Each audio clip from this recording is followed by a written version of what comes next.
தூமணி மாடத்து சுற்றும் விளக்கெரிய தூபம் கமழ துயிலணை மேல் கண்வளரும் மாமன் மகளே, மணிக்கதவும் தாழ்த்திரவாய்.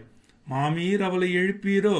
மகள்தான் ஊமையோ அன்றி செவிடோ அனந்தலோ, ஏமப் பெருந்துயில் மந்திரப்பட்டாலோ, மாமாயன் மாதவன் வைகுந்தன் என்றென்று நாமம் பலவும் நவீன்றேலோர் எம்பாவாய். எல்லா இடங்களிலும் விளக்கு எரிந்து கொண்டிருக்கின்றன. மாடங்களிலெல்லாம் தூபம் கமழ்கிறது. எல்லோரும் எழுந்து விட்டார்கள். மாமன் மகளே, மணிக்கதவும் மணிகள் பொருந்திய கதவை திறப்பாயாக. மாமி, அவர்களை எழுப்ப மாட்டீர்களா? உன் ஊமையா, செவிடா, அனந்தலா, பேய் பிடித்து விட்டதா? எதற்காக இப்படி தூங்குகிறாள்? அவளை எழுப்பிடுங்கள். மாமாயன் மாதவன் வைகுந்தனை வழிபட்டு நாமும் இறைவன் அருளை பெறலாமே. மார்கழி 9ஆம் நாள் பாடல் இது. பாடி இறைவன் அருள் பெறுவோம். நன்றி, வணக்கம்.